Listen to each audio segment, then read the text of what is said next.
एक सवाल आया था कि सोशल सिक्योरिटी स्कीम्स क्या होता है या सोशल सिक्योरिटी कंट्रीब्यूशन क्या होता है। तो स्कीम क्या होता है? नहीं सर, सर जब वो जैसे कि social security scheme provident fund कैसे होता है sir?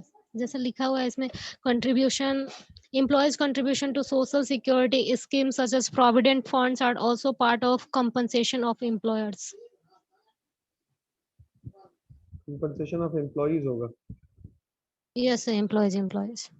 Sir, here employed and employees में difference क्या होगा सर? एम्प्लॉयर मतलब जो नौकरी देता है और एम्प्लॉय मतलब जो नौकरी लेता है।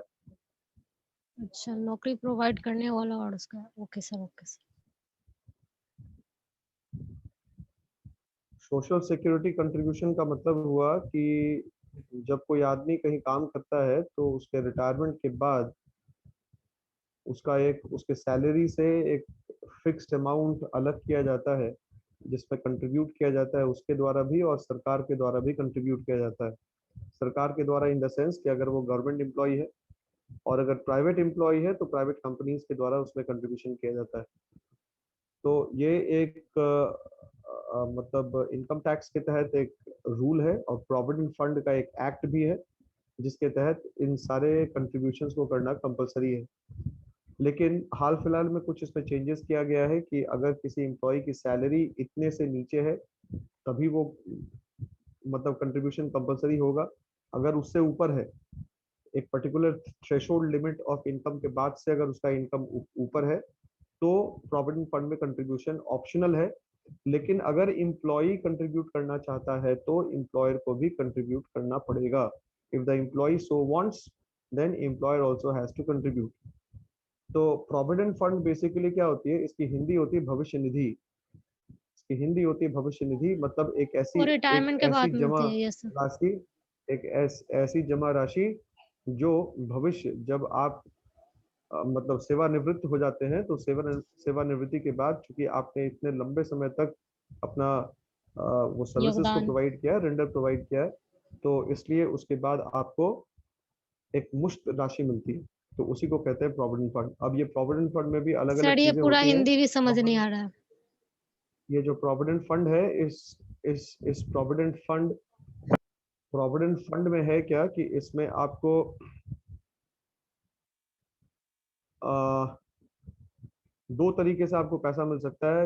इधर you get the entire amount और you can get it converted into a certain part of the provident fund gets converted into your pension also।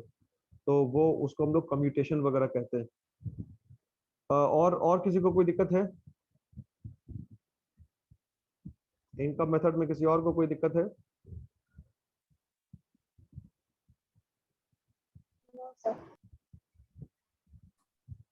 ठीक है। हम लोग बढ़ते हैं आगे और expenditure method last last topic है। एक बार इसको पढ़ लीजिए, ये जो मेथड है इसको, और फिर अगर कोई डाउट होगा तो फिर हम बताते हैं और फिर एक्सप्लेन कर देते हैं।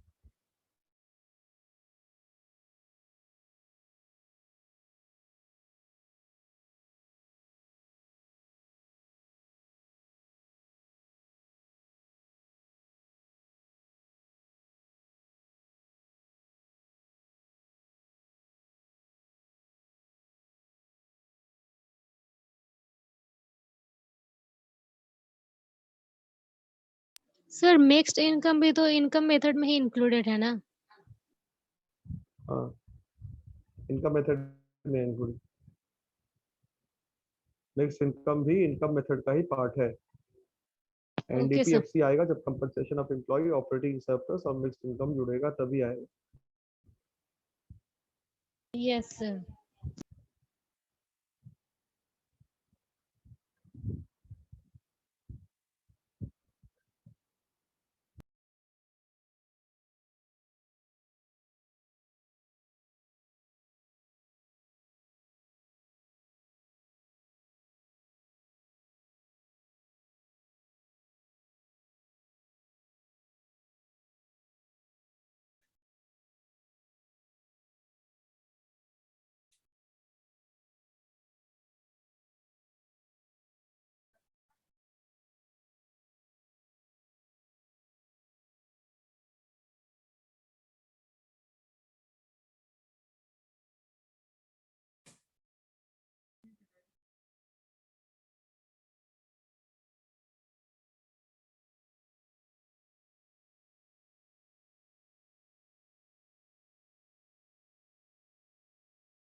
देखिए, एक्सपेंडिचर मेथड को हम लोग इनकम डिस्पोजिशन मेथड भी कहते हैं।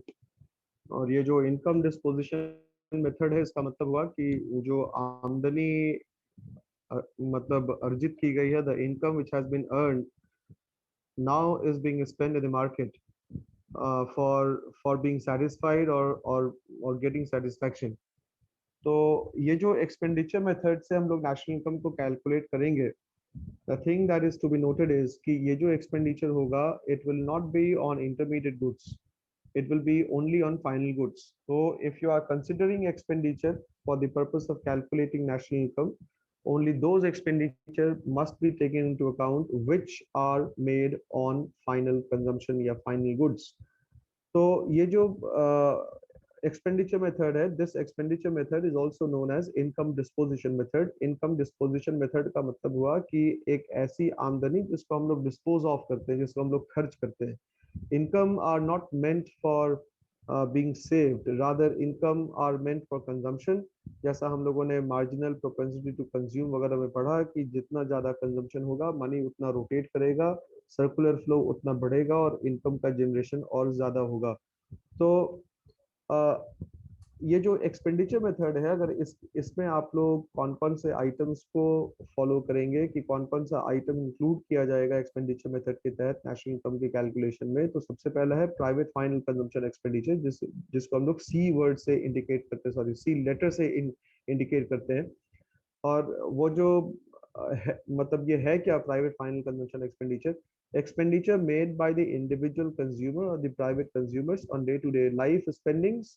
तो उसको हम लोग प्राइवेट फाइनल कंजम्पशन एक्सपेंडिचर की कैटेगरी में रखते हैं। और ये बेसिकली है क्या, इसमें हम लोग वैसे खर्चों को करते हैं जिसके बगैर हमारे लाइफ को लीड कर पाना थोड़ा मुश्किल होगा, जैसे फूडिंग्स पे, रहने के ऊपर, हमारे एंटरटेनमेंट के ऊपर, क्लोथिंग के ऊपर, इन सारे खर्चों को हम लोग इसमें इंक्लूड करते हैं। जो दूसरा है गवर्नमेंट फाइनल कंजम्पशन एक्सपेंडिचर, तो गवर्नमेंट फाइनल कंजम्पशन एक्सपेंडिचर कुछ और नहीं है बल्कि गवर्नमेंट के द्वारा अपनी एडमिनिस्ट्रेटिव एक्टिविटीज को परफॉर्म करने के लिए जो भी एक्सपेंडिचर किया जाए उसको हम लोग गवर्नमेंट फाइनल कंजम्पशन एक्सपेंडिचर कहते हैं। और उस गवर्नमेंट फाइनल कंजम्पशन एक्सपेंडिचर में ध्यान ये भी देना है कि सोसाइटी को वेलफेयर पहुंचाने के लिए बहुत सारा खर्च सरकार के द्वारा किया जाता है, उसको भी इसमें हम लोग शामिल करेंगे, जिसको हम लोग वन वे ट्रांसफर कहते हैं, जिसमें सरकार का कोई बेनिफिट नहीं होता, जिसमें सब्सिडी आ गई, जिसमें स्कॉलरशिप्स आ गया, जिसमें अनएम्प्लॉयमेंट ये अलाउंसेस आ गया, ये सारी चीजें इसमें शामिल होंगी। इसको हम लोग लेटर जी से इंडिकेट करते हैं। अब जो थर्ड पॉइंट है उसको हम लोग इन्वेस्टमेंट एक्सपेंडिचर भी कहते हैं या ग्रॉस डोमेस्टिक कैपिटल फॉर्मेशन कहते हैं। ये जो ग्रॉस डोमेस्टिक कैपिटल फॉर्मेशन है या जो इन्वेस्टमेंट एक्सपेंडिचर है, उसको हम लोग दो हिस्सों में बांटते हैं।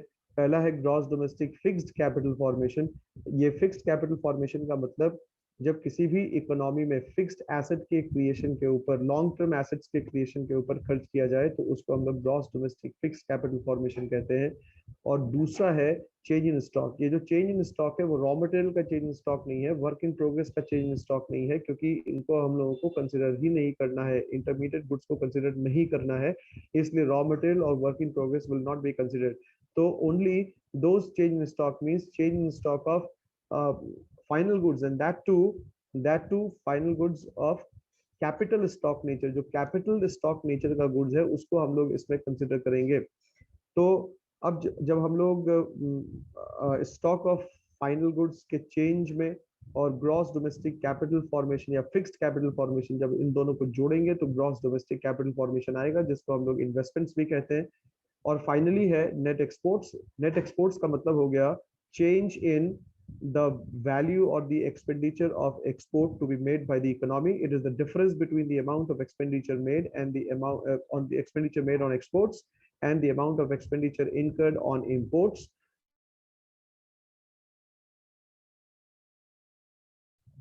चारों को ऐड करने का मतलब private final consumption expenditure plus government final consumption expenditure plus gross domestic capital formation, which is known as investment expenditure, and finally net exports. We arrive at GDP MP, that is gross domestic product at market price. इसको हम लोग domestic income भी कहते हैं। इस पे फिर हम लोगों को डिप्रिसिएशन माइनस करना पड़ेगा to get at NDP MP, और उसके बाद एनएफआईए ऐड करना पड़ेगा, एनएनपी एमपी आएगा, और फिर हम लोगों को नेट इनडायरेक्ट टैक्सेस को माइनस करना पड़ेगा एनएनपी एफसी पे आने के लिए। यही सारा ये पॉइंट था। इस पे ध्यान देना ये है कि केवल इसमें वैसे ही एक्सपेंडिचर को शामिल किया जाएगा जो एक्सपेंडिचर फाइनल गुड्स पे किया जाएगा।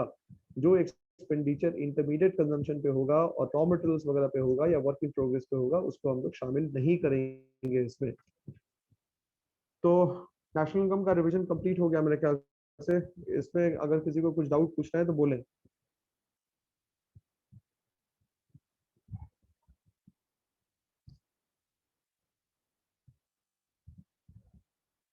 सर एक बार डबल काउंटिंग करिएगा। डबल काउंटिंग का मतलब हुआ, डबल काउंटिंग का मतलब हुआ कि एक चीज को दो बार जोड़ना।